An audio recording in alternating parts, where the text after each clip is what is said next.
Hey, are you sure this is safe? Just try to hold still. That's easy for you to say. Oh, hello there. Welcome to the Nerdy Photographer Podcast. I'm your host, Casey Fatchett. If you've never listened to the show before, welcome. In addition to providing entertaining and informative photography-related information, I also go on adventures with the crew of the Starship Fibonacci. Right now, Fib is experimenting with implanting some devices based on his own organic circuitry into my body that would extend my longevity considerably. Theoretically. You're not instilling me with a lot of confidence. Calm down and introduce the episode. This was your idea. Speaking of longevity, on this episode of the Nerdy Photographer Podcast, Rachel Capil joins us to talk about having a sustainable and successful photography career. That's right. We're actually going to talk about what it takes to make a career out of photography. Be sure to stay tuned for that conversation after the break. Ow! You felt that? Why? Is that bad? Just try to relax. Was that bad?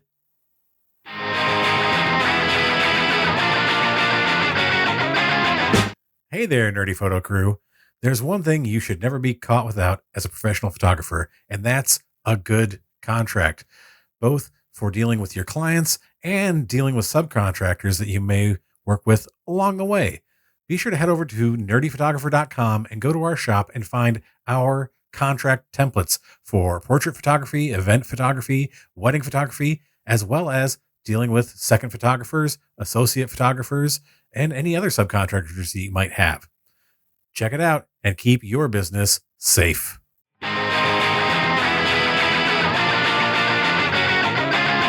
Right. Hello, and welcome to the Nerdy Photographer Podcast. I'm your host, Casey Fatchett. I am joined today by photographer Rachel Capil. Rachel, welcome to the show. Thank you so much for having me. I'm so excited to be on. We're going to be talking about how to have a sustainable and profitable photography career. Before we get into that, though, we're going to start off with the dice breaker, and it is a 9. So what is the best investment you've ever made in your photography career? I think it's going to kind of go into our talk today, but relationships,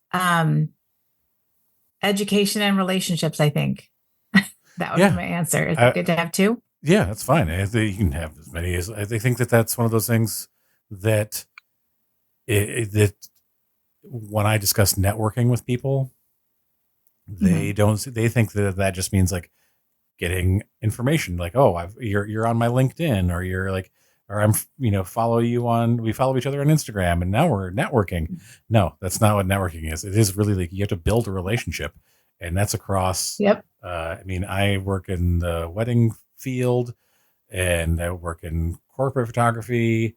So it's like, you have to, like, event planners are your best friends, getting to know them, and venue managers.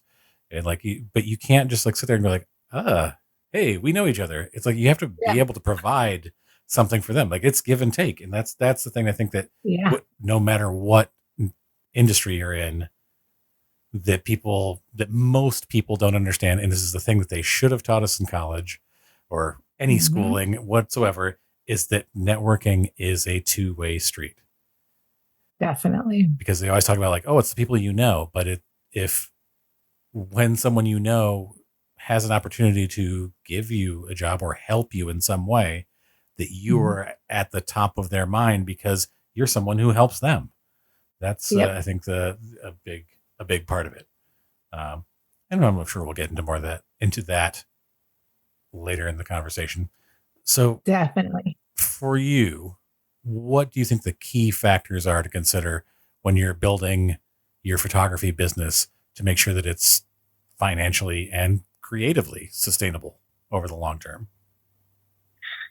Oh my gosh, there's so many different things, but I think like your mindset, I feel like mindset's such a big one that people like, especially starting out, like when I was new, I didn't even understand mindset. Like how you think is like literally how you shape your world. And so you have to have the right mindset. And that means like, I love doing photography. It's fun. Like, cause I think a lot of people start out, I was like, oh, it's such a fun thing to do. And then they don't realize if you want to take it as a business, you really have to make money. It's right. Work. Yes, it is work. And there are certain things like if you don't do them, it's just not going to work, right? Right. Yeah. um, and it's funny because I've told clients before, I'm like, I would 1,000,000% do photography for free if I didn't have bills, right? But I'm like, I got to charge top dollar because I live in California and it ain't cheap here, you know? Yeah. Same. So, I mean, I lived in yeah. New York City for 20 years, and now I Oh, live in yeah. northern New Jersey. It's not that much cheaper here, but it's No. it's people. I was thinking about this morning when I always see this. It pops up like every year or so. Like somebody will be like, "Oh, photographer pricing is whack." Like why are you charging thousands of dollars? It's a Oh, hobby, my and I'm God. like, it is not a hobby. This is my Oh, 60. man. It's my 60+ hour a week job. This is not a hobby. Yes. Um, Yeah. And then not to mention how much everything is, right. like I feel like I've had gear for a really long time and I spent a lot of money in the beginning of my career, but I'm like at the point now where I'm like, I probably gotta like start spending again. And yeah, that's expensive. But if you know like what to invest in for the style of photography that you want to do, it makes it easier, right? Yeah. I mean, we I can go into so much. yeah, I wholeheartedly, just before we go into more, like I completely agree with the mindset thing. Like when I got into Mhm. photography, um, I got into it like professionally, quote unquote, because Mhm. I was an actor and I needed a day job, and I had several of them. And photography, because it had been a hobby for me, was one of my day Uh-huh. jobs because I was like taking photos for other actors. I was doing their headshots or I was doing band promo photos. So that's kind of where Mhm. I got into it as a professional part because I was charging money because I was like, hey, I got to make Right. money for this, and also shooting film. So there wasn't like, oh, I'm going to just shoot this digitally and it's not going to cost me anything. Um, Yeah. to Well, it still costs It you, still right? Because you costs you. I have mean, to do technically, exactly like the computer, all that stuff costs the money. Lightroom. Yeah. And so like my mindset there was just like, okay, this is about making money. This is about like, Mhm. supporting my acting career. I enjoyed it. I was just like, this is going to be something that's, that I enjoy doing. And I feel like I'm pretty good at it. But then when I switched to photography more as that's my focus, Mhm. yeah, my mindset was not right. Like I didn't think about Yeah. like, oh, what's this going to be in 5 years, 10 years? Now Mhm. I'm 25 years in. Like, what is Wow. like, what am I thinking? Um, how does how do I stay fresh in this and keep Yeah, it something that I can want to continue doing? And I have to come back to it. definitely. I say every 5 years, I usually have this like moment where I'm like, do I want to keep doing this? And I go, yeah, I do. And I do like, Yeah. I examine all of the stuff. Uh-huh. It's funny because I was just on another podcast, and they kind of it's like I feel like as entrepreneurs, we tend to want to do a lot of different things. And I'm definitely a multi-passionate entrepreneur. So when you talk about that 5-year mark, I definitely can relate because it's like I don't think I could ever stop photography, but I have other passions that I like to do. Right. And I do feel like it comes up every like 5 years. Yeah. It just feels like there's a cycle of, like, You and get the a little thing bored. I think well, yeah. And like you can get into a rut. But I think it's good for people to reevaluate because maybe it isn't for you. Like I see Yeah. some people get into this industry and they think, oh, this is going to be my career. And I'm like, if you want it to be your Yeah. career, it is work. I guess we had already mentioned, like, you got to do stuff that is not like the fun stuff that you always love to do. It is, Yes. and there are expenses involved, like the gear stuff.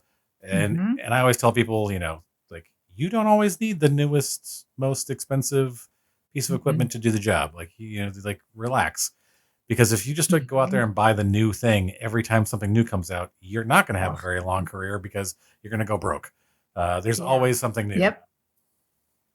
It is. And I'm the kind of photographer. It's funny because I've never got into like trends. Mm. I'm a really classic, simple, modern, clean kind of a person in general. And so, like, yeah, you can go down a rabbit hole of like, the different trends. Like, there's like orange. I remember that whole orange And kind of tone cyan, trend. I don't know yeah. if it's still around, but I don't, I'm like, I like to shoot like, so if you see a frame in a store, it's a classic photo that people will love from 0 to like 20 years from now. Right. Right.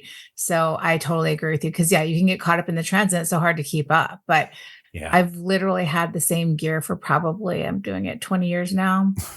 and I still use the same like 3 or 4 lenses. It's so funny. Well, I mean, you can. That's the thing. Is like if you well, Yeah. that's the thing. I would also my advice I always give, and people who listen to this regularly are probably tired of hearing it. Always invest in the Mhm. lenses first because Yes. like cameras become obsolete Yeah. in a few years. There's always a new camera or whatever. Like and Yes. your camera's gonna be fine. Like your camera, you can use your Totally. camera for a long time, whatever. Fine. Lenses are gonna last you. I've got the lenses behind me that you were talking about before. Some of those are like Mhm. 20.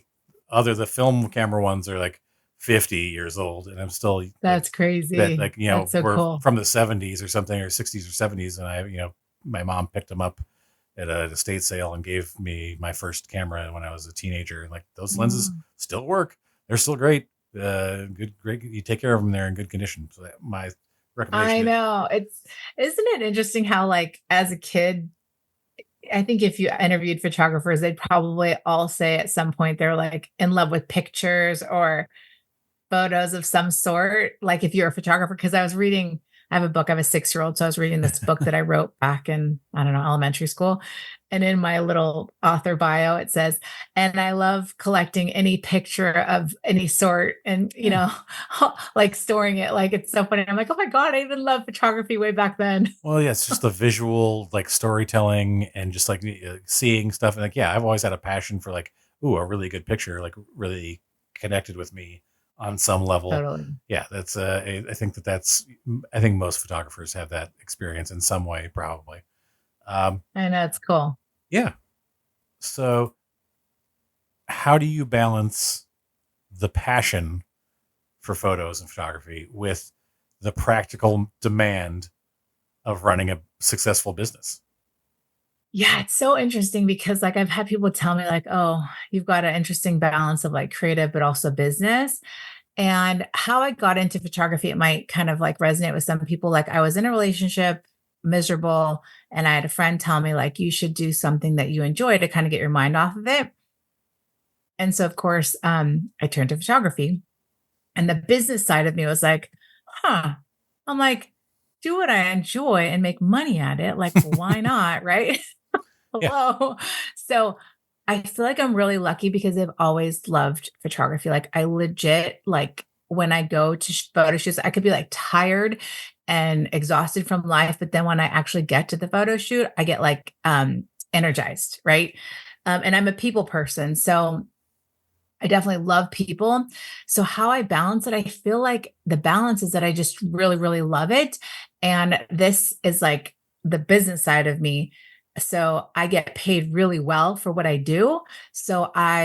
It's like I'm doing something that I really love. And I'm like, oh my God, I can't believe I'm getting paid this much to do it. I mean, I could always get paid more, but I feel like where people, especially photographers, like fail is like they don't charge enough. And so then they get depleted because they're like doing what they love, but then they're not getting paid enough and they have heck of bills, So it's like you have to have that balance, right? Where you feel like it's worth it for you, but you also are like jazzed about creating content and producing beautiful imagery for your clients. Yeah. So um it's a balance. And I feel like I could always get paid more, but Yeah, it's one of those things, and I would definitely say like a mistake that I made, especially early on, was not raising my rates often enough. yeah. Like you should be raising them every year. I even saw like somebody Yeah.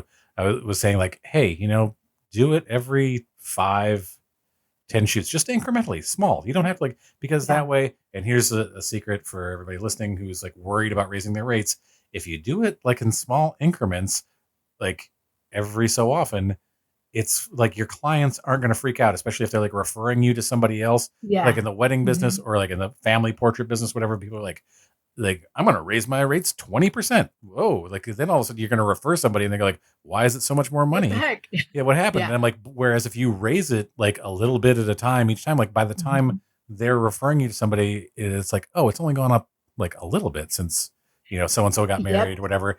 But like I made a mistake of waiting too long at one point in my career, and then I was like, oh man, I got to catch up. So like I raised it more than I probably should have at one time. And that next Yeah. year, kind of like there were a lot of referrals, and people were like, it seems like way more than you were charging so and so. And like I had to like work past that. Like I hadn't raised rates in a long time, which was also something that Mhm. happened for me during COVID. Was there? I just sort Mhm. of did a freeze on raising my rates, and I let everybody know, like, hey, I have currently frozen my rates, and this is how it's Mhm. going to be until like things kind of get back to. But when it gets back to normal, and like giving Yeah. everybody notice, like, hey, if you were thinking about hiring me for something, this is the date when I'm going to start raising rates again. Like, and like people started coming in and be like, oh yeah, well, let's Mhm. lock in that rate now. And I think that one of the things, like business wise, most creative people don't necessarily have business acumen. They're not really like thinking Yeah. about business stuff. I would Yep. highly recommend, if you're looking to do this as a long term thing and have a long photography career, take some business Mhm. classes, get an Yep. accountant. Like the things that Yep. I always hated doing were like my taxes, stuff like that. Like I am happy to pay someone to do my taxes. I Yeah, know. it's all like otherwise. I mean, I'm a math person. I like running the numbers, but like that stuff, Mhm. organizing everything, I'd rather just like dump it all in a file. Here, this is why I pay you. Yeah. You're gonna like get me money back or figure out what I need to pay or whatever. Mhm. You take care of that. Um, Oh my and gosh, yes. and the other thing is, I would say, like, get yourself some CRM software, like client relationship management software, as soon as possible, because that's going to Yep. save you so much time and like miserable, like running business, like doing that stuff that you don't like to do as a creative person. You want to be out there like doing the shoots or create some content, like post something to Yeah. social media, whatever. You want to be doing the fun stuff and not like the doing the books things. Then get some software that's going to help you like alleviate that load. Once I finally did that, I was like, oh my god, I got so much more time for other stuff. Yeah, I mean, it's also going back to, like, the pricing and the numbers, because I wanted to touch on this because I think it'd be a really good value for the people listening, is, like, when you raise them incrementally, 100% definitely, and it's funny because I feel like sometimes I'm like, "Oh my god, these people are booking so quick, I feel like I should be raising them Yeah, even more so that I don't book so much," right? But I know the number that I need to survive off of, so, like, doing that whole reverse engineering, and then also, like, befriending other photographers, right? And having relationships, and we talked about like networking, where you could literally go, hey, like I have in my niche, I kind of know the top people, right? So I always want to know, like, oh, who's a photographer? Like just to kind of see like where yeah, I'm at. And I'll ask them, like, hey, where are your rates at right now? Like, I know we've been through COVID, everything has like gone up. Like, are you in this, like, you don't have to say, are you at this rate, but are you in this range? yeah, And then so you know, like, okay, this is the range for wedding photographers or corporate. Like, so you can justify it with your own mindset of like, I can charge minimum this or maximum that, right. right? Or something in the middle. Yeah, I mean, and the thing is, I have friends, very good friends in the wedding industry, in corporate stuff like that, and that's exactly, you have to have a relationship of some sort with people. Like one of the things Yes. I hate the most is when I get that email that's obviously from a photographer who's pretending to be a potential client, and they're asking me about my rates, and I'm just like, Yeah. like, come on, like, there's something Yeah. that, hey, it's good to know like what other people, but just ask me. Like, Yeah. just ask. Like, if you're out there I and you're mean, thinking of doing that, just ask. Come out and say and it. if you're like, if you're so scared, you can always befriend the event planner and be like, hey, I've done that. Like one of the top guys in our area, like I've heard so many rumors. And I'm like, well, do you have this pricing? Like, can you tell me the range? You don't have to send me the pricing, Right. but just tell me the range so I I just know want to that know what I'm I'm in the in what within what space reason. I'm in. Yeah, and Yeah. knowing where you are in your market, and like some people might not be trying to get like the like Hmm. be at the top. They're Mm-mm. fine being in the middle, or they want to be Yeah. the lower place and do like quantity. But knowing where you are is very good. But Right. like that whole thing of like pretending to be a client to get somebody's pricing, don't do that. Don't ever do that. Just ask. It's just ask. But yeah, it's the same. Okay, hold on. Sure. Let's teach them how to do it because this would be a good tip. Yeah. You could be like, hey, Casey, like it would always be better if you were like, hey, are you free on June 21st? Because like I have a client that I can't do because I'm already booked June 21st. Yes. So Casey, I thought of you because you're amazing. Like I just want to make sure that I'm in the range. Are you in like 58 or $3,800 range, whatever it Yeah. is, right? And then you could be like, because I want to make sure my client that I have would not be wasting their time to Right. talk to you, Yeah. right? What a great way to ask what your rates are is by referring someone potentially that could Exactly. book you. Yeah, and that's the thing. It's like that I think that people don't get, and it's changed. Yeah, It's sad. Like that whole like sort of like, hey, it if I'm is. booked, I'm gonna, I'll let Yeah. you, like, I'll send you somebody if you're booked. You send me somebody. Yep. Like, that's what kept me in It's business huge. so many Mhm. times. Like I said, 25 years of doing this, and I haven't had a year that I didn't turn a profit. But a lot of that is Yep. because of knowing people, and they would refer me when they were booked. That saved me a number of years where, like, that was the main part of my business in those years, was like somebody else was super busy and like couldn't book all of those events Yeah. or whatever. Because I mean, let's just be real. We can't photograph everybody. It's impossible. There's only Right. 52 weeks in a year, Yeah. right? Well, it's just like, there are enough people looking for photos to Hmm. satisfy everybody. Like, there's like everybody can get hired and Yeah. probably make a living. What Hmm. unfortunately I've seen in my market since the pandemic has been more and more people. Like, I'm part of like various Facebook groups and other groups that Hmm. would, normally refer people to others. And the number of jobs has really, like, where people are actually referring has gone, like, down, because I feel like people are now like, oh, we're looking for an associate photographer, like, to take up those like extra gigs that they weren't getting hired for anymore. And it's like, Yep. okay, like, I get it, like, you're trying to like keep those extra jobs for yourself now. So Yeah. it's a little unfortunate in that, but like, I still have my group of, I probably know 10 wedding photographers who are, I'm Yeah. good friends with, and I've got like half a dozen corporate photographers where we will Mhm. like just say like, hey man, I didn't realize I was double booked for this, for the Yeah. corporate stuff, not the weddings. I never like it, but Hmm. like, people will be like, hey, I got somebody who I think you'd be great for, you know Yep. do this. And he was the same thing. Where are your prices at these days? Like, Yep. is this make Yep. sense to refer them to you? Because, you know here's where I'm at, and it's like the give and take. So if I'm booked and I'm like, hey, Totally. or if there's a job that I just don't think I'm the right photographer for, It. like, Yeah. where I'm not the right fit, and like, Hmm. personality wise, I'm like, you know what, you would probably do better with this person who's like way more type A than me, would Yep. be a better fit for you. And like, sometimes I just like give up those jobs to somebody else because I'm just like, it's gonna be annoying for me. Like, it's gonna Definitely. grind me, and those are the jobs that are gonna make you feel miserable about doing the job, and like the business part of it. And I'm like, it's Uh-huh. not gonna pay me enough to make me really want to do this. This is what, Joe, my friend Joe, like, loves these sort of things. This is right in his Uh-huh. wheelhouse. I'm gonna recommend them to Joe, and Yeah. and the thing is, clients love you for that sort of stuff, for They like, do. Hmm. for I being. just got, it's funny. This is a whole new world, and I'm sure you're kind of in it as long as I am. And so, like, you've realized social media, we didn't build our business on social media. Like, it's funny because when I would get referrals from social media, I would kind of laugh because I'm like, they can never pay my rate. They'll never going to be able to afford me. And so I got a recent one on Instagram, and she asked me to do a bridal, what do you call it? The Shower. bridal shower. And I said, I'm booked because it's a Saturday. I already have an event. I'm like booked out months in advance.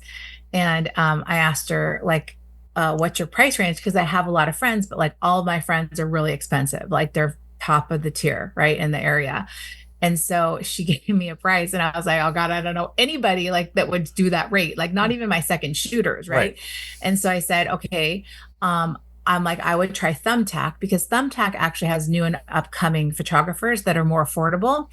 And so the reason I would do that is because you want to leave any client that's asking you for a referral or any kind of like asking you to do business, you always want to leave with a positive interaction. So the last interaction Exactly. they have, they're going to remember. So if you just forget about them and don't do anything and try and serve them, they're going to remember that, right? Yeah. So you always want to try to refer, and if you can't, to your friends, then you say like something like Thumbtack, because I feel like some Thumbtack is a good spot Yeah, and for there's like up and Bark, and coming there's other places like cheaper. that are like for like people who are just kind of starting out, and that's I Yeah. do the same Yep. thing, Which, where I'll say like, I'm not in your range, but here's where you can find somebody in your range, or I yeah, will reach out to my broader network of people and see if somebody's available who can do it for that.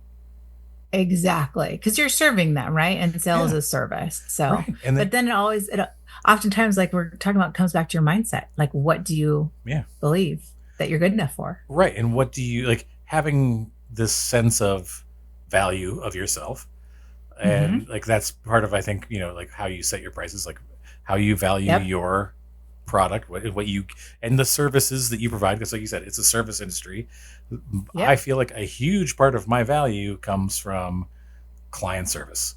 I Yeah. take great pictures, but my client Yep. service is like at the top. Um, Totally. and We love that. yeah, but the thing is, like when you do that for someone, like you don't realize that you're planting a seed with that person. Mhm. Like even if they can't afford you and Yep. afford your rates, and you like go out of your way, like you spend the 2 minutes to help them and say like, Mhm. hey, you should go Yeah. here, look here, whatever. That plants a seed, and it has Yep. helped me like years later, where someone will say like, oh, Mhm. my friend referred me to you for a wedding, and I'll be like, oh, who's your friend? And they'll tell me, I'm like, oh, and I'm like thinking back I like, know. oh yeah, they didn't hire me because I was out of their Mhm. person, but like this person has like got a huge event, and they're like their budget's like over what I was like, okay, well let's Yep. let's work together. Um, but that's like the seed you Yeah. planted because you were nice to them, you helped them out, and it reaps rewards. You never know when it's going to come back to like help you. 100. Well, I'm always it's so funny. We were just on a bike ride yesterday. And my boyfriend and my son, they were chasing these ducks, right? And I'm like, you guys are like tormenting these animals. It's not good karma. In my brain, I'm like, oh, these guys. And of course, my boyfriend lost his wallet, right? Hmm. And I'm like, karma, you were chasing the dang ducks, like torturing them. And look we're sitting here for 45 minutes looking for a dumb wallet. But we found it. But it's like, because I was, please God, help my good karma, help him find his wallet in the grass, right? So it's good karma, is what I'm trying to say. When you do that sales of service and when you serve other people, you will reap the rewards. And to be quite honest, I'm not the best photographer out there, but I feel like because I treat people so well, and because I always come from like a service based business and relationship based business versus like dollars, that's why my business is so successful. Yeah, I Like I mean feel very that's lucky. yeah. Like we keep hammering on this, and I don't think you can enough, honestly. That it's a Yeah, service I agree. industry. It's a service industry, and like I see so many Mhm. people who get into it thinking that it's just about my photos. It is not just about your No. photos. Well, there are photographers out there. Like I have a friend and he is like all about his photos and like how he's like, his art. And I tell you, he's first time my whole life. And the last time he made the bride cry, like, cause he was trying to get a shot. And I was like, you don't want to be that photographer. Oh man, like that, and that's the thing. It's like I have had some difficult experiences with people, but like my vibe is more laid back, and I'm like, if you're gonna yell Yeah. at, like I've had people yell at me because Yeah. they were unhappy about something. It wasn't me, but like whatever was Yeah. going on, and they were taking it out on me, and I'm just like, hey, I'm not the root of your problems. But what No. is going on here today is you're getting married, and do you like? I know that something's bothering you, but do you want What can I do? your photos to all look like you're Yeah. mad? So what can we do here? How can I Yeah. help you feel Mhm. better about this process? What's going on? Like, what, like, talk to me about that Yeah. so we can figure that out and, move forward positively as opposed to like, I'm just going to yell Yep. and scream at you. And Yeah. And I've had event planners who go like, when they've seen that and they'd be like, I would have just walked. I would have like told her I was done, or they would say like these other photographers who were like super super super super high end here in New York, they're like they would have yeah. just walked out on her, and I was just like, well, Yeah. yeah, that's the problem No. then. Like Yeah. Yeah. like they're And not the serving crazy you. part is you will have vendors that like do that, right? Like they're problematic vendors and you have to be like the non-problematic vendor. You have to be the person that comes with like the let's help attitude versus let's like not help, right? Because it's going to help you with all the other vendors. If you make it a pleasurable experience for everyone, like you're going to get people that will refer you. Right. And the funny part with that story is this was actually for a friend. So we were all kind of doing kind of a little bit of he was a videographer, his son was getting married. We are all kind of doing a favor for them. And this I was like a second shooter or a third shooter. I forget what I was, but it was like a friend thing, a friender thing. Yeah. And the planner came up to me and she's like, I don't want him going anywhere with the bride. Like, you have to be there every time. Cause she knew that I was like the kind of grounding kind. Let me see how I can help you. What's going on? Like, what do you feel like? Like, I was like the kind of the buffer. And I tell you, this event planner, I swear she gave me a ton of business. Yeah. And it was all because I just came from like, let me serve and help versus like my being selfish, right? Yeah. I mean, exactly. The learning lesson for everyone. Yeah, but you're like, the way you treat your clients, the way you treat other vendors comes back like people refer you to other Totally. people. And there are Mhm. times when I've had I can probably count them on two hands and all the weddings that I've done where I've had difficult experiences with my clients where I was kind of like, well, if this is, who their friends are as well and the people that maybe I'm not so concerned about not getting a lot of referrals from them, but Right. it doesn't mean I'm going to be mean to them at all, Mhm. or that I'm going to like be mean to the other vendors who are there. Like No. we all got to work together and try to make that Yep. happen. Which okay, so let's get into the networking and building relationships, brother. Like, Okay. how do we build relationships that are going to be beneficial to sustaining our photography business, but also, being beneficial to the people that we're trying to network with. I think it really I'll just tell you how I've done it. I tell you, it goes such a long way making people look good. If you do a great job and you make the person that referred you look good, you're going to get so much more. So what does that look like? It means kind of like my boyfriend always jokes, he always says, "Sir, yes, sir," right? So if you come from the "sir, yes, Yeah, sir" attitude and you just do whatever it takes to get the job done with a smile and you're reliable and you communicate and you show up on time, but you show up with a positive attitude, you talk really highly about the person that referred you and come from that kind, grateful space, I tell you, that's the recipe. yeah, Because I have event planners that refer me like, I mean, I'm booked. I'm all the time because I get inquiries every week because between my past clients that absolutely adore and love me because I do all those things, I communicate quickly. Like if they're emailing you, like that's where you've messed up. Like you got to be proactive and like email them, communicate, get all the things that you need to provide excellent service. And then you show up the day of with a positive attitude. Like part of me, when I was raising my rates, I'm like, I legit am part of this party and they're lucky to have me because I add value to the party. Like right. I literally love the guests and hang out and we have so much fun. It is a very rare occurrence for someone not to come up to me at the end of the event and be like, "You were so wonderful to work with. You knew exactly what you're doing. You were so fun. You made it so easy."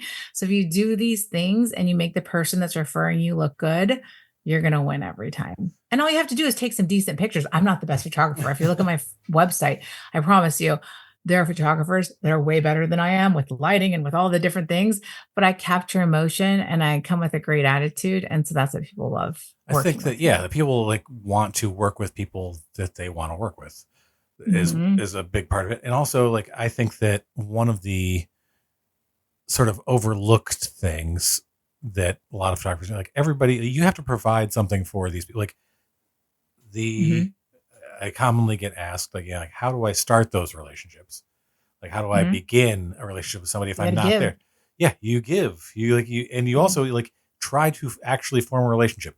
Do not Mhm. send a mass email to 50 different people where they're all in the, two line of your email saying like, "Hey, my name's Casey. I'm a photographer. I'd love Yep. to get referrals from you."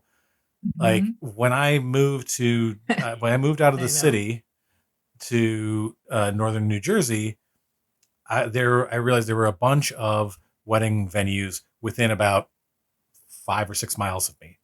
So Awesome. I did some research and I was just like, okay, these are close. Like things are close. So I researched, found out who the manager was, and I would call and say, "Hi, my name's Yep. Casey. I'm a wedding photographer. I've been doing this for 18 years. Um, I would like to come in and meet with you and see if there's anything that Mhm. I can provide for you. Like, I don't know if you Yeah. guys need new photos of the venue. I don't know if you got like if you like if there's like an emergency list in case the photographer doesn't show up. I happen to live, Mhm. in 5 minutes away. 5 minutes away. I can be here if I'm not booked. I can be here quickly Yeah, and help out. And totally. while there were I got some responses from people like, we have our list of, and we were not Yeah. looking to add anyone anytime soon. We don't need you.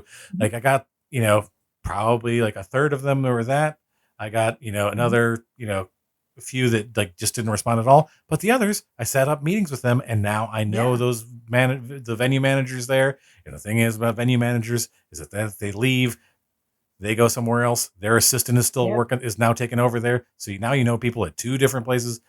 And yep, it's even though I haven't worked here before, I uh-huh, am offering to help you. What do yep, you need? What can I provide you with? Like I said, do you mhm, need new photos? Do you need somebody in an emergency? Those are two services that are yeah, already offered to give you, to help build this relationship with mhm, uh, event planners. mhm, One of the things that I do is I like say, is there something, especially if there's a team, if they have a team of mhm. people, it's like, okay, should we have like a little webinar and go over the different types of wedding photography and what they mean? Like, Yeah, because there's like, mhm, you know, different, these phrases that get thrown around a lot, like editorial or documentary or whatever. And let's actually discuss it. And I'll show you guys some samples, and we can, so that your team better understands what these things mean. mhm. So I'm offering a service there, even if we haven't directly worked together, but it's helping me build a relationship with not only the main business owner, but Mhm. all of the other people in their business who will then eventually probably go on to start their own businesses in like 5 years. So that we have that, basis for all those people too. Yeah, I mean, it's so underestimated and understated, like giving first. And like it can be so simple. It doesn't have to be a lot. Like we have I'm in the San Francisco Bay Area. So we have like events, like networking events that we do. And I feel like all of my best friends, not all of them, a good amount of my best friends came from events like this because we were building our business at the same time. We had the same client, but we weren't directly in competition. And like, yes, there were other photographers for sure, but I befriended them too. Hmm. And so like you could do things like styled shoots, right? Where Yeah. you have different vendors coming in and then it's marketing for you and the venue. You could offer like, hey, I know sometimes the photographers take a really long time to get photos, if at all. Like that is kind of one of my secret sauces is like literally I give them as soon as I get the clients their photos, I send the event planners everything. And then the people that I connect with that are vendors, like the balloon people and stuff Yeah. like that, I'll send them too because I'm like, you can use them for marketing. Just tag me in Instagram, Yeah. right? I don't know if what you use for image delivery, but I use PickTime. And Okay. there is a feature now in PickTime where you can add the vendors Okay. to the Awesome. gallery, and it will pull out, like, if you say like, oh, I want flower, like it scans all the images and like, I want florals, Oh, wow. and it'll like group all the florals together. And then you can also add like your highlights that are from the overall event, like of everything, and be like, okay, I'm Awesome. going to send this to this vendor, like send it to that vendor. Yeah. And and there's an agreement built into the email Yeah. that goes out to them that says, this is what you can use these images for. So if you're like, Awesome. okay, you can use it on, socials as long as you tag me. I already could Yeah. tag me or Yeah. whatever. Or like, if you let them use it for advertising or whatever, I personally say like, Mhm. you can't use it for advertising unless we like have a discussion about it, because depend like Mhm. whether we're gonna like, what's the deal there. Because Yeah. if you're gonna take one of my photos and then like put it in a full page ad in New York Magazine, Yeah. let's have Yeah. a discussion as to whether I'm getting a credit in that photo, like in the advertisement, like that I took the photo, because that's advertising for Exactly. me. Or do you want to not have my credit on there? Then you're gonna like, there's gonna be a licensing fee for the image. So Exactly. like, yeah, like that's another great way to build, like you're saying, like get them there, get them Mhm. images. I mean, God, like there's so many planners I know. and venues that like refer me just because like I've Yes. given them like images of they're like, there was a restaurant in the city.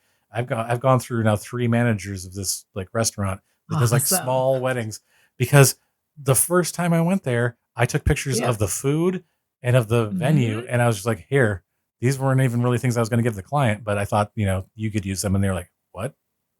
Exactly. I mean, that it's just those little gestures that like it's like the law of reciprocity, right? They want to give back to you. And how can they give back to you? Oh my God, putting you on the vendor list. I mean, if photographers knew, like especially new ones, I didn't know any of this stuff. But I mean, if you get on vendor lists at multiple locations, you are guaranteed to get inquiries, literally guaranteed by different venues every single spring and whatever Yeah. corporate winter parties or holiday parties, weddings, and it all leads to one thing. Like the Right. brides are in the summertime, right?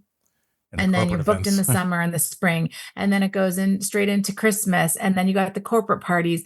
Then usually in January, I usually have downtime. I mean, for my schedule, because I do a lot of bar mitzvahs, I literally can take off July and like go hang out with my kid. Yeah. And I'll have some corporate gigs, but I try and push them because we have a place in Tahoe where it's like I could shoot at the end of July. Right. So I can at least have like time off, right? It's so nice. And all you have to do is get on the dang venue list. Yeah.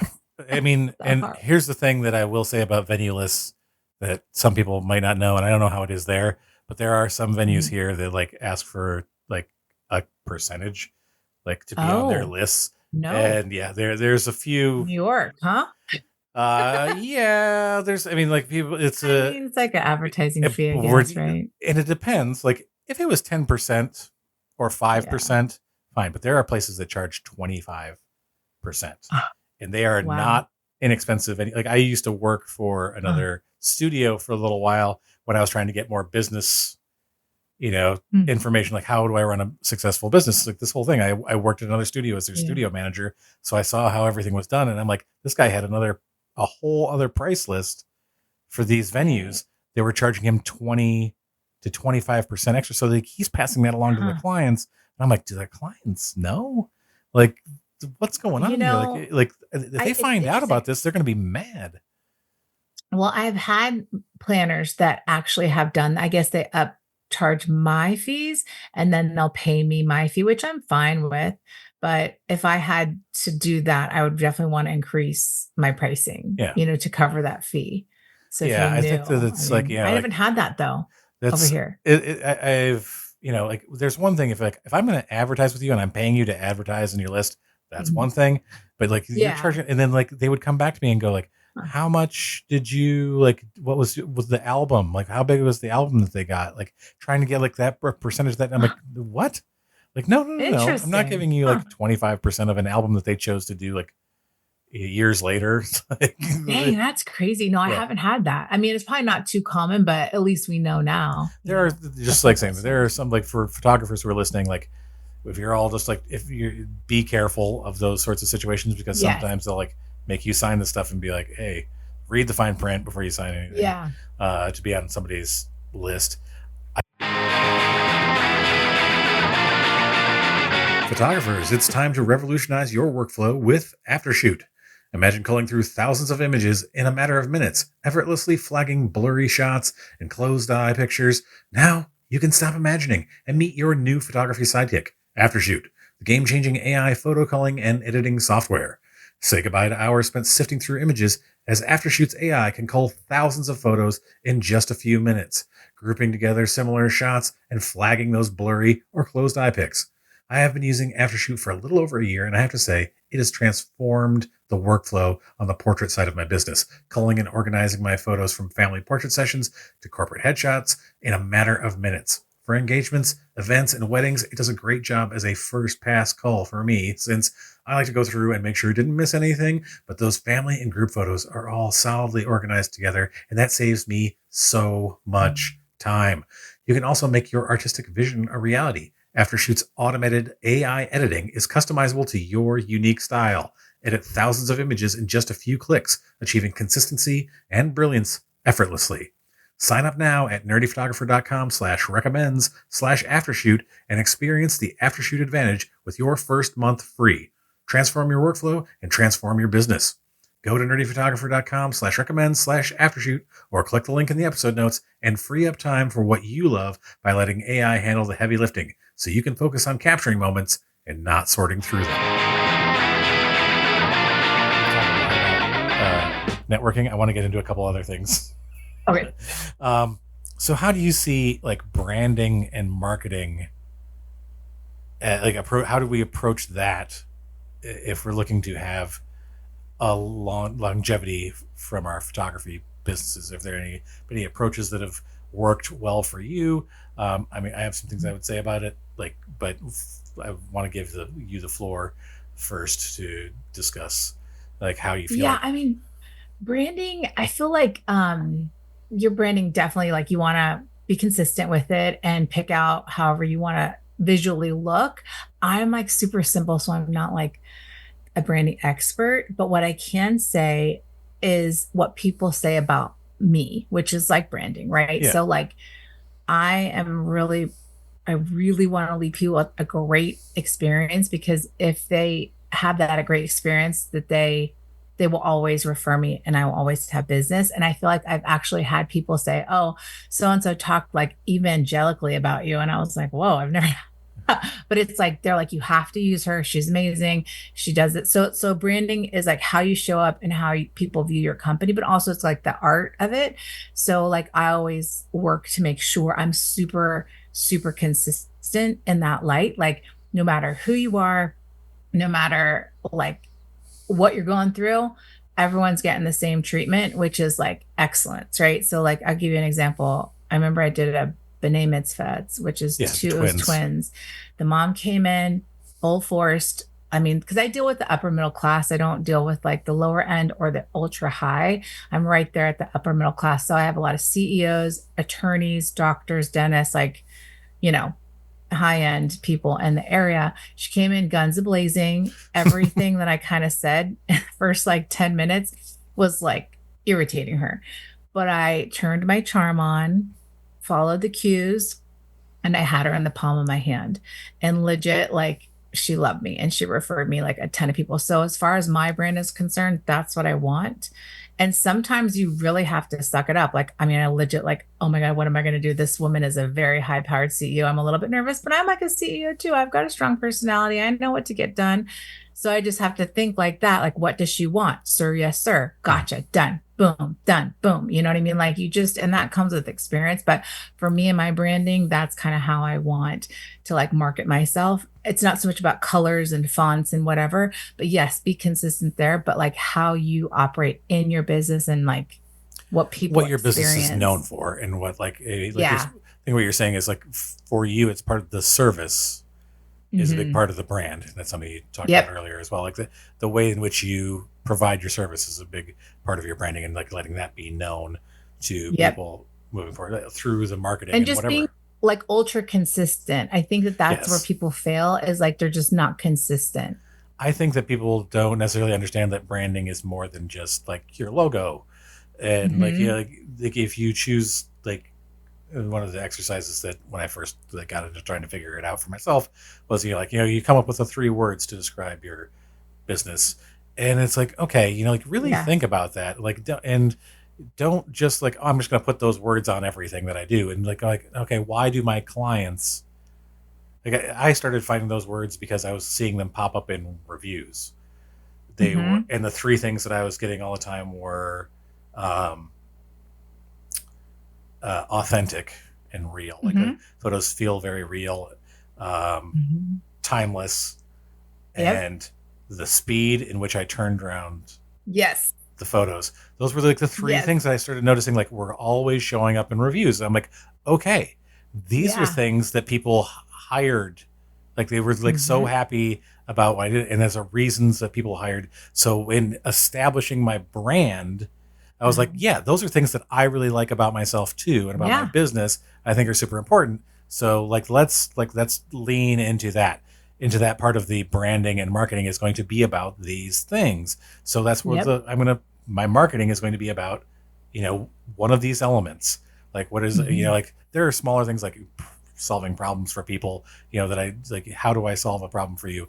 But like these things are going to be my main targets. And like most of my marketing, whether it's social media posts or newsletter or whatever, blog posts, things are going to be about how do I fit these main points, Hmm. in my business.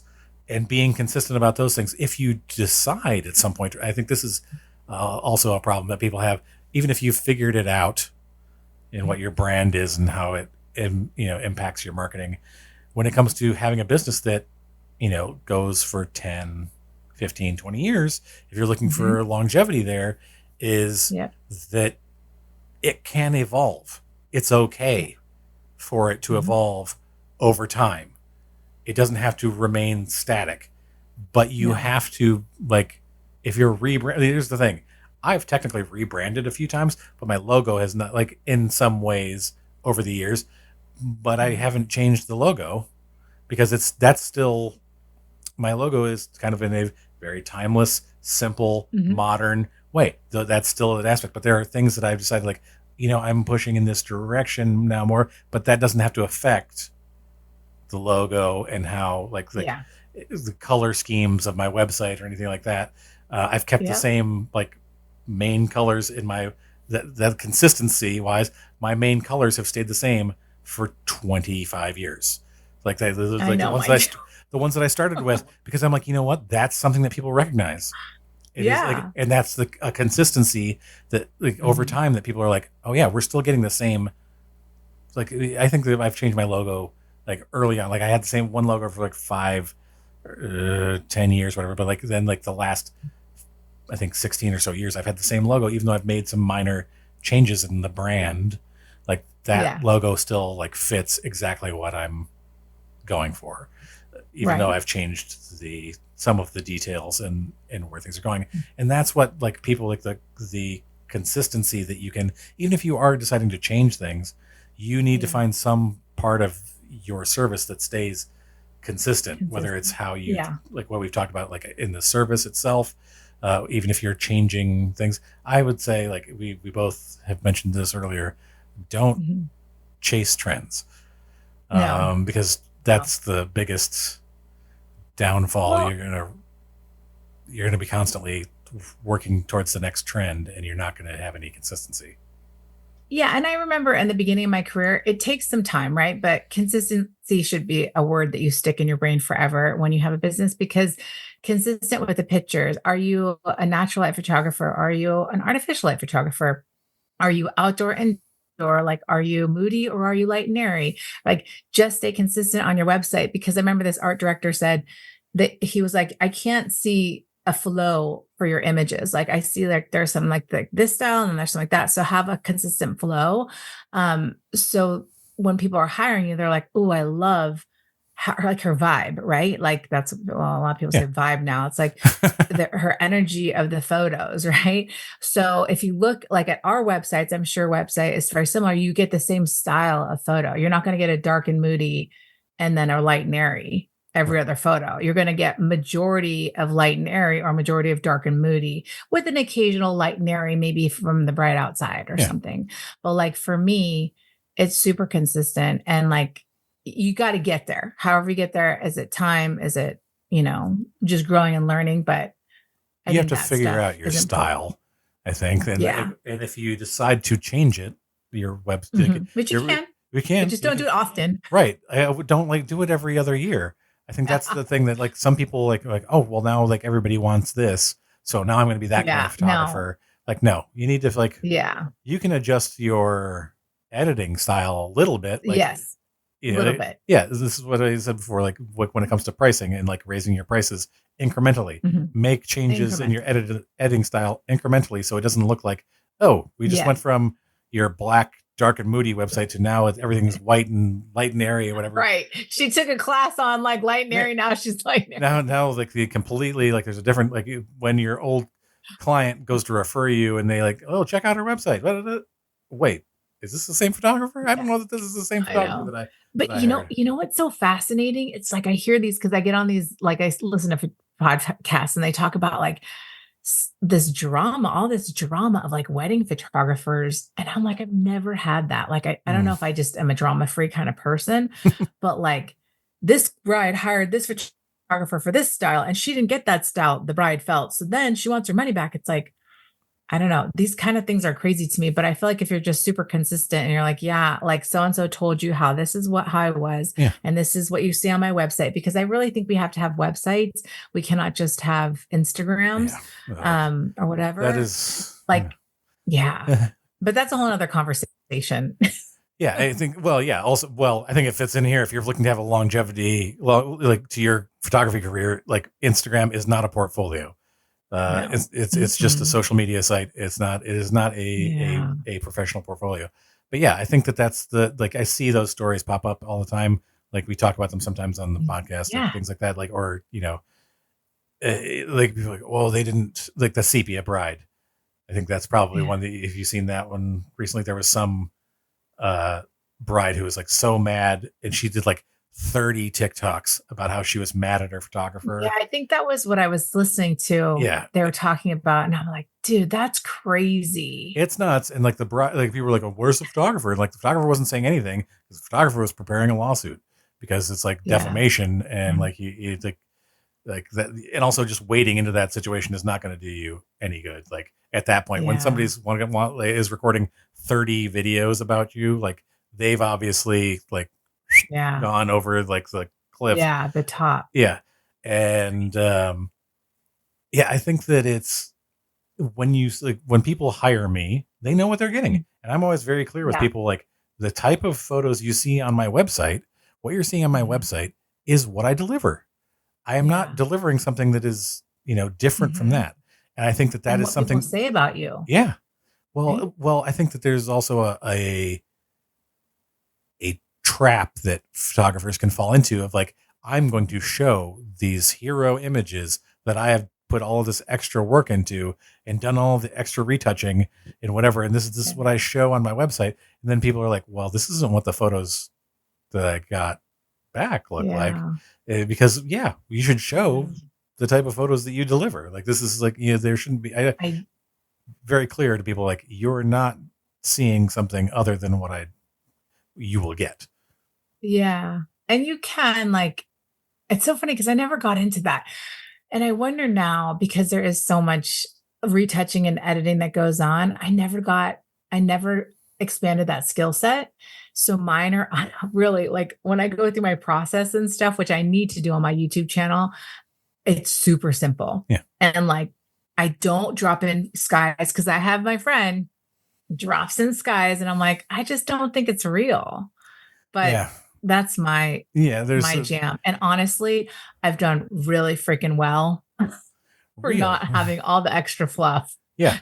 So it's possible. I think that that's what it's something that you and I share is that, my, and I refer to this to my clients as it's true to life.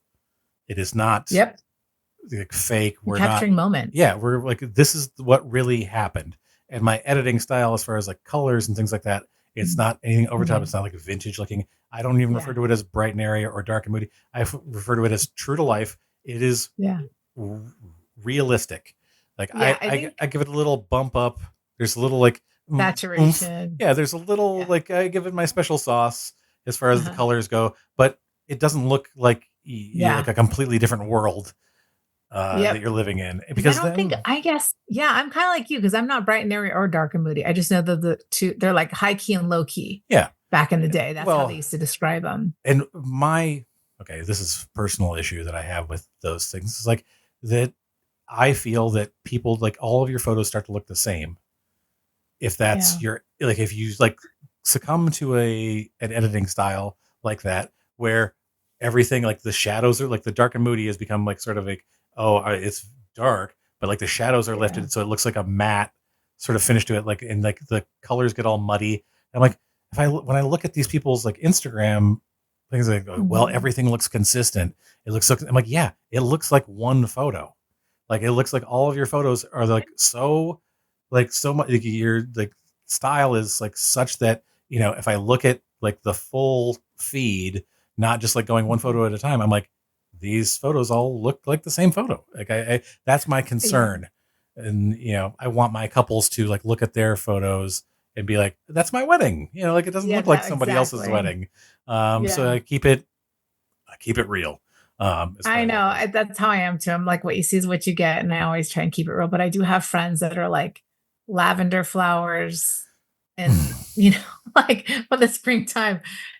It's just a different vibe. And it's all good. There's room for everything. But for me, I'm just more real. Like I like to keep it. Well, exactly like you said, what it is what it is. Yeah, I Hmm. think that that's also a way, like, probably a reason there was a sustainability is like, because you're not like trying to be trendy Right. or like, because so Mm-mm. in I remember there was a few years where like quote unquote vintage, which was like everything Mhm. looked like it was lomographic, like film photography. And it was Mhm. like these very like orangey and cyan type of like, and it looks like it's a film, Yeah. like a very like out of focus. Everything looked like it was taken with a tilt shift lens, like where there's just Yes. like Oh this my God, I one remember those. band of focus and everything else was just like totally blurred out. And that Mhm. was like super popular for a little while. It was a big trend for like Yeah, I several remember years. that. And then it just disappeared because we were like, Yep. ugh.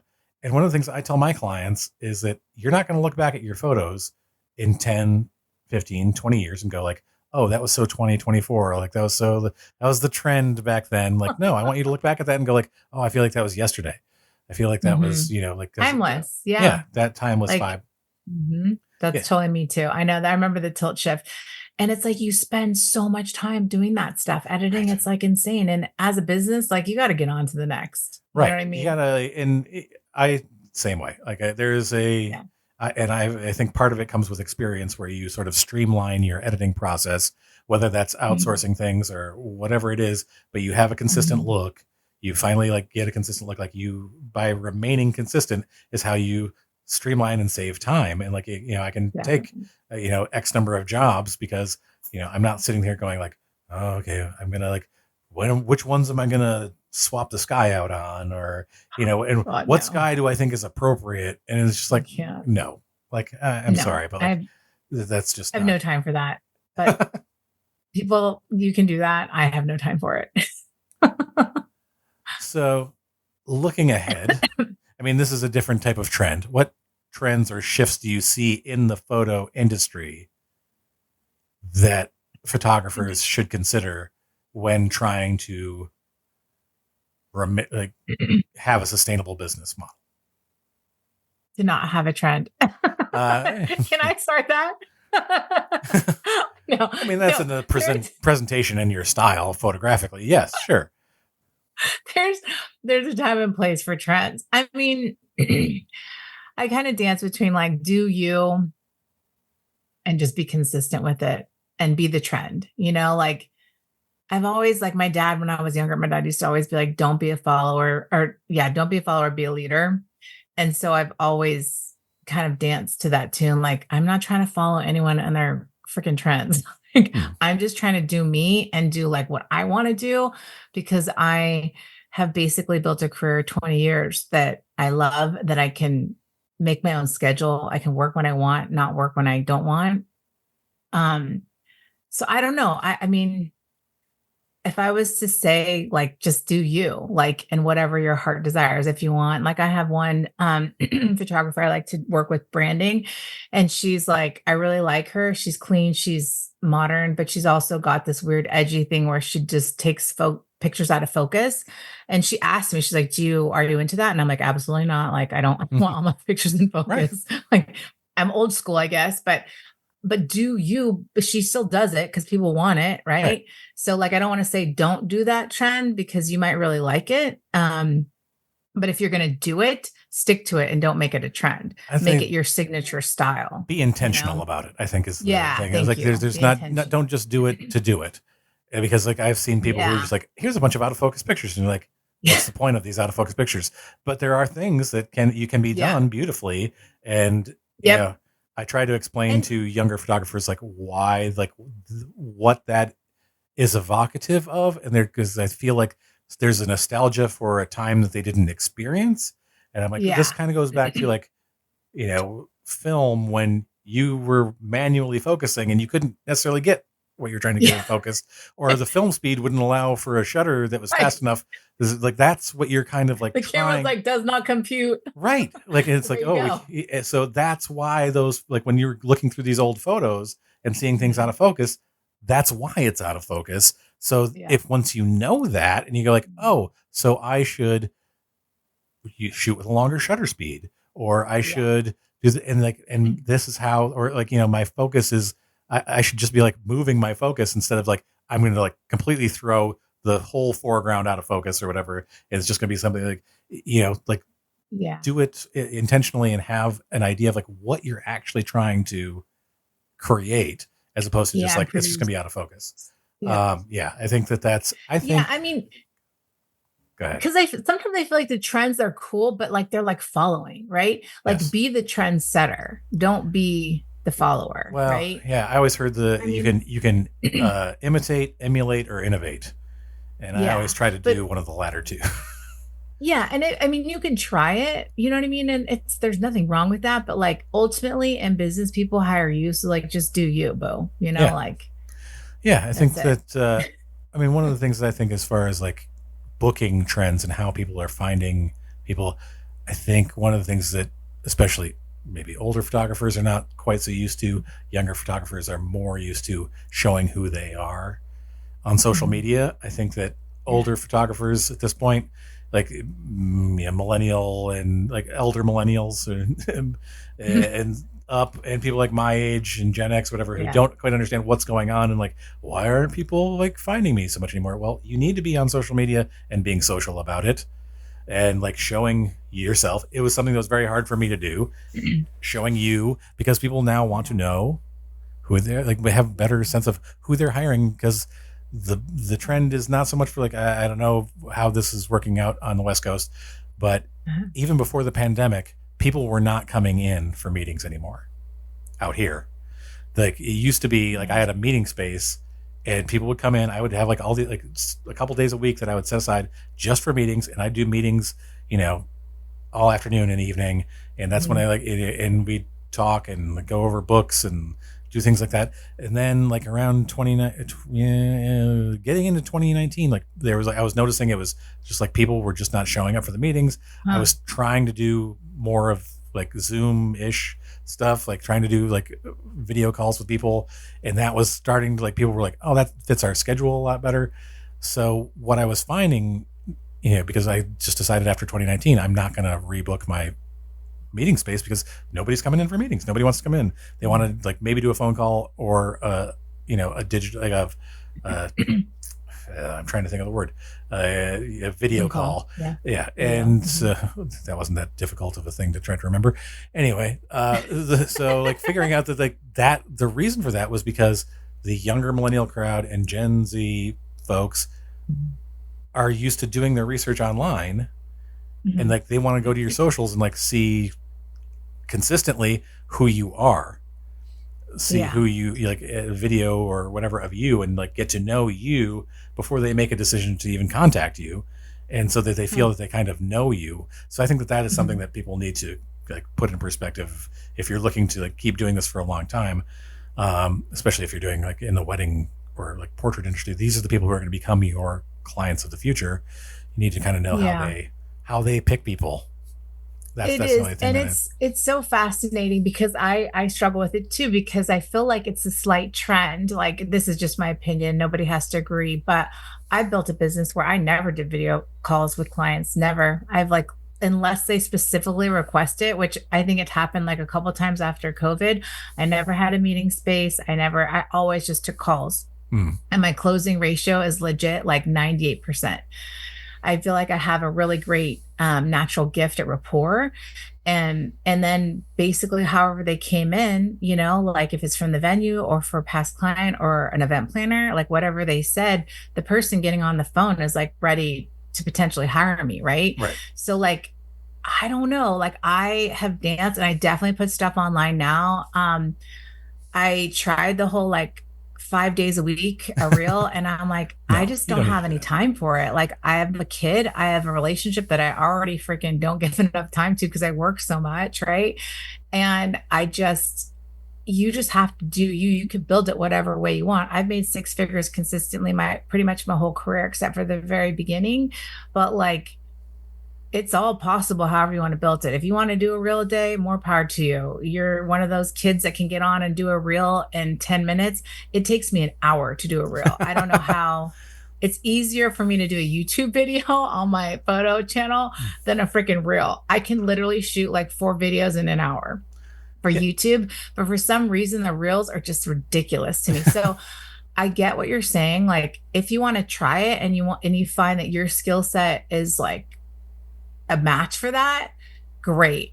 Put it towards it. For my skill set is not good. Like I'm good at talking to people on the phone and like just closing them that way. Yeah, I mean, I totally But understand. That was my thing with like meeting people in person. Was my closing rate when I met people yeah, in person was like 80% or something like that. People were yeah, like, oh, "No, that can't be." I'm like, "No, I mean, it is. It it was is. Yeah. I mean, it's if they're on the phone with me or like in person, they're pretty much just trying to see if it's the right fit, right." right?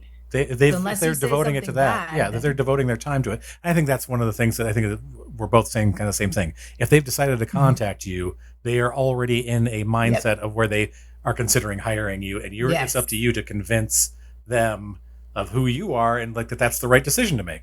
Is to hire you. exactly. Um, Yep. One of the things I was trying to say there was that I don't think you need to do a reel Oh, every day or yes. a TikTok every day. I think that as time goes by, it's going to become more common for people to, when they find, say, your website, it doesn't just mean they're going to find you on Yes. social Yeah. media.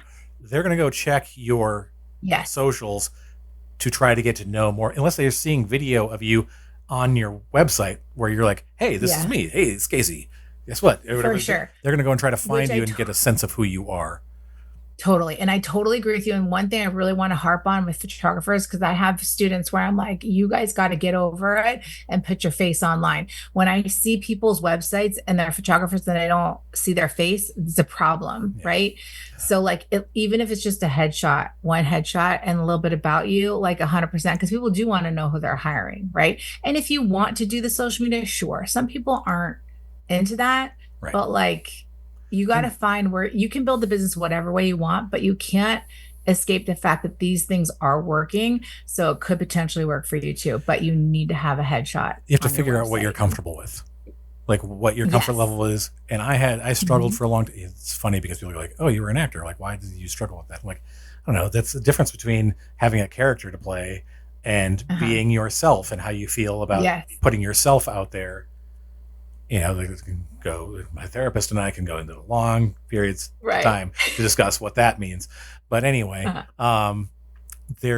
and I get it. Like people have different comfort levels like with what they're doing. I think that you have to find what you're comfortable with, and Yes. you have to put at least your face out there in some way so people can Yes. see who they're going to hire and feel Yeah. like they And have some sense of who you are, because otherwise they're going to be exactly. like, well, what am I getting? Especially in like the wedding Yeah. industry space, because you're going to So be, huge. Yeah. yeah, you're so Eight close to these hours. people, like if for Mhm. like the whole day, and they don't want to Yep. be with somebody who's going to like you were talking about, like somebody's going to make them cry or going to yell Yeah. at them. They want to know who they're going to get, and like if that's the kind of person they Yeah. want to be around.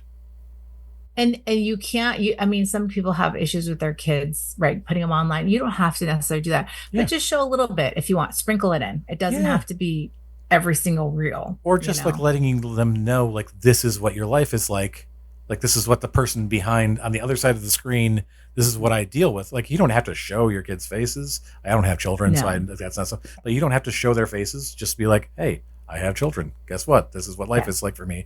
Put it in your stories, I don't care. Like Yeah. you don't have to like have it out Exactly. there for everyone to see all the time. 24/7. Yeah, it's Yeah. but I think that like letting people know, like I became more like posting more stuff about like my dog, and then I'm a dog Mhm. person, and I will get people who Yeah. are like dog people who are like rabid like dog people are like, our dog's going to be at the wedding, like and I was like, Oh, my like, oh, yeah. we'd love to have your dog come and like play with our Yeah. dog, and like those sorts of things that you can connect with people about because they know who you are Totally. beyond just being a photographer. Yeah. And dogs are like little kids to people. You know what I mean? Like they Well, really pets are are. people, yeah. Sometimes I think they're better. Oh well, you mean, I don't know. I won't say that, but like, yes, I do agree with you there. Because I don't know. There's sort of like a suspended toddler in a way, like in some ways. But I don't know. My Yeah. dog is very very smart, and she's a border collie mix, and so she's like, Oh, I need a job, and she's like, why can't I go to the photo shoots with you? She's come to me at like some engagement sessions, and just people are like, that's oh, can we awesome. pose with your dog? Because I have Uh, a leash that like just attaches to my camera harness. so that she Yeah. can, and she will walk and she will sit Don't and go like far. wait, and she's like super well behaved, but she Yeah. knows it's her job to be well behaved when I'm Yeah. working. And then people are like, well, can we hold her? And I'm like, why would you want a picture with my dog? And they're like, she's beautiful. Like, she's so wonderful. Like, You just never a know. couple. I'm like, okay, sure. But Yeah. yeah, like I think that Bonding. the it was a good place to sort of wrap things up. Is that, like, you have to be in touch with how people are finding the people they're going to hire, whatever it is. Mhm. Even if you go into like the corporate side of it, like even like something else I'm familiar with, like know where people are and what they're looking Yeah. for. Corporate people are looking on LinkedIn, or they're just Yeah. doing a Google search. They're not Mhm. on Instagram. They're not on Threads. They're not on No. Twitter. They're not Yeah. looking for to hire a corporate. Like, so you have to find out like where your people are at and what Yeah. they're looking for on those platforms, so that you Mhm. can cater to that in some way. Find out, well, how you are comfortable posting yourself. And like, if you're not comfortable posting yourself, then maybe corporate photography is for you, because they don't really Yeah. want they're not looking for people with like huge personalities to like, who are going to try to Yeah. take over everything. But yeah, I And think I think it is all comes down to relationships, right? Because you can build a relationship with someone, one to one, where it's like with an event planner, or you can build it online. And that's where when you're yeah, showing yourself, you are building a relationship online. Like I have one friend, he does great wedding photographer in the area, and he is 24/7 on Instagram stories telling everybody what he's doing all the yeah, time.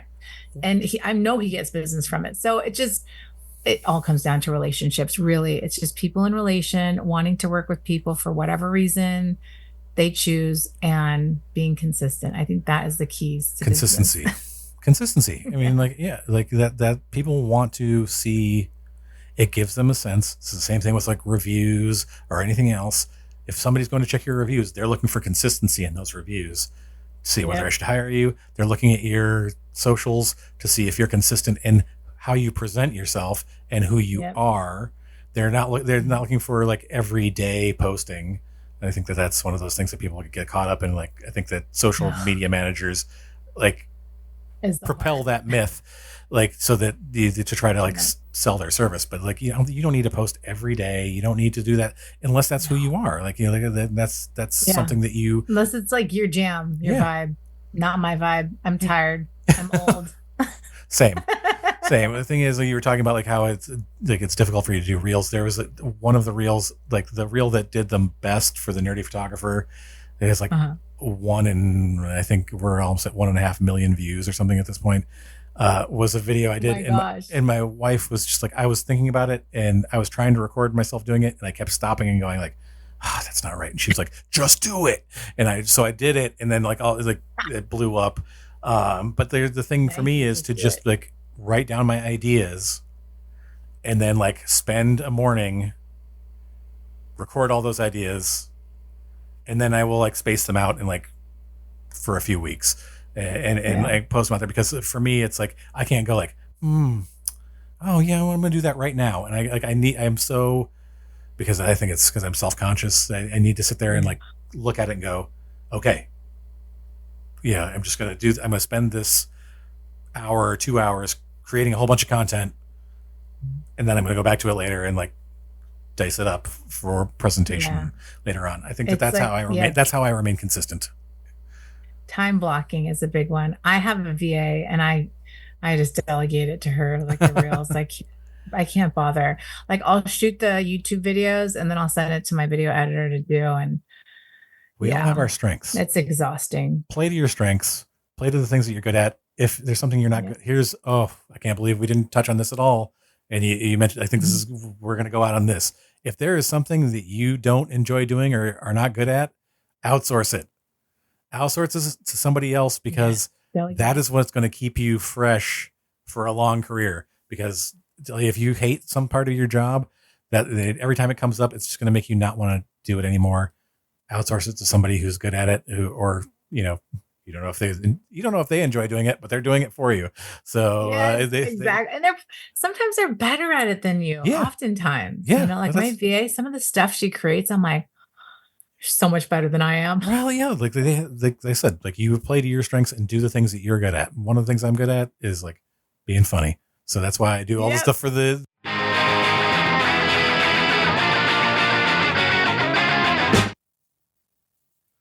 Hey, photographers, are you tired of using the same stale poses with your clients, resulting in stiff and unnatural photos? Consider using Let's Be Real prompts instead. Prompts are not just a list of poses, they're designed to help you create a more engaging, fun environment for your photo subjects, resulting in more natural and authentic images. With Nerdy Photographer's Let's Be Real prompts, you'll have a unique set of prompts for couples, weddings, families, and individuals, ensuring that you never run out of ideas. Prompts are particularly helpful for clients who are nervous or self conscious about having their picture taken. By giving them something else to focus on, they can become more relaxed and their reactions will be more authentic and less guarded. Using Let's Be Real prompts will not only help you create more fresh and dynamic images, but it will also increase your confidence and your client's confidence in you. You'll be able to handle difficult situations and subjects with ease, resulting in more satisfied clients and a stronger photography business. So start using Let's Be Real prompts from the Nerdy Photographer today and elevate your photography to the next level. Go to nerdyphotographer.com and go to our store, or click the link in the episode notes and get started creating authentic, engaging images today.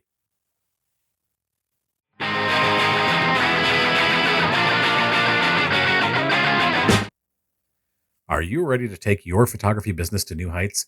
Look no further than PicTime, the ultimate solution for photographers who demand more. Wow your clients with stunning branded galleries that showcase your work like never before.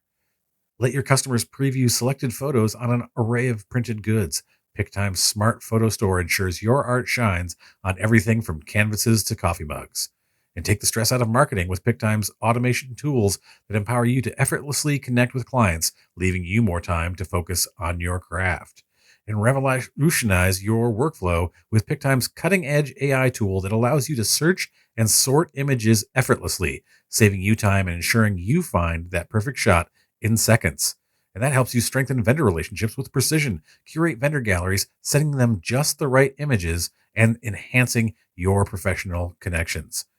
Worried about switching hosts? Fear not. The expert staff at PicTime can seamlessly migrate your photos, making the transition smooth and stress-free. So are you ready to transform your photography experience? Visit nerdyphotographer.com/recommends/PicTime today and discover a world where creativity meets efficiency.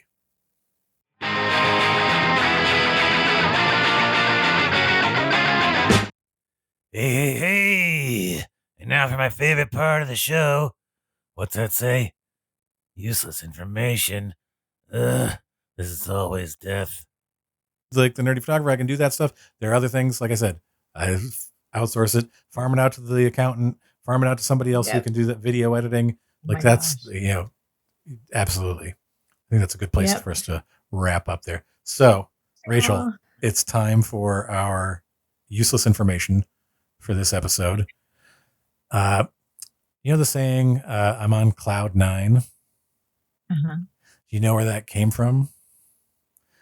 I have no idea. The guy was asked before they named the types of clouds, before clouds Uh-huh. had like official names like Oh, stratus or cumulonimbus or whatever, they uh-huh. were numbered by Interesting. the altitude, and 9 was the highest cloud. What was So, it? it's a cumulonimbus, I believe. Okay, So cumulonimbus. Yeah. that like the highest, the guy was not just saying, I'm on a cloud. I am I'm on literally the highest cloud. I'm on the cloud. highest possible Huh, cloud. So it was just not interesting. saying like, you'd be like, oh, I'm on cloud 9. I am on the highest possible Nice cloud. one. Very cool. Yeah. So Learn something new every day. yeah, it's just there's that little bit of trivia that like helps you. Like doesn't help you at all, but like it's kind of fun to know. Rachel, But now I know it, so it's kind of cool. Exactly. where can people find you? Is there any services you'd like to share with our listeners? Like let people know where they can find you. I'll include all of the links in our episode notes so people can Okay. find them there as well. But Yeah. let people know where they can find you. I think probably my YouTube channel would be the best. I mean, if you're interested in photography services, Rachel Capil Photography, but for photographers wanting to learn and stuff like that, I have a YouTube channel that I go over all the ways that I built my business and tips and tricks. And you just go to YouTube and search Rachel Capil, RachelCapil, and I should come up there. And yeah, I'm working on a bunch of new videos, just how to get clients and all my pitfalls. So I think it's a great resource Yeah. for a newbie photographer. Yeah, learning from our If I mistakes. had it back in the day. Yeah, that's the thing I always try to tell people, like, this is what I didn't know and made the mistake of. So learn from my mistakes. Yep. My Rachel- God, think about it. I mean, I remember taking DVD like lighting classes, like books. Used to read books. books. Yeah, there's a whole this whole library of photography books back here that I just used to So great. read and all that stuff. Rachel, thank you so much for being on. It was an absolute pleasure. You're welcome to come Aw. back. Thank you for having me. You're It was very, so very fun. welcome.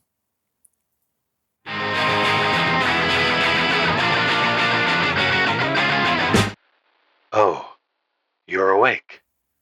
That's good. How long was I out? Not long. And welcome back to you, my nerdy photo crew. Many thanks to Rachel Capil for joining us to talk about how you can have a sustainable photography career. Be sure to check out the link to her YouTube channel in the episode notes. While you're at it, you can also follow along with the Nerdy Photographer on all of the various social medias. Instagram, TikTok, Threads, Reddit. Those are the ones where we're most active. And you can follow us at the Nerdy Photo. All one word, no underscores, dots, or dashes, at the Nerdy Photo. Tell us what you think about this or any other episode. Leave your photography related questions or tell us what topics you'd like to hear covered on the podcast in the future. But seriously, how long was I unconscious? Consciousness is a construct. How long? In Earth years? Pardon me? Until next time, everybody, stay safe and stay nerdy.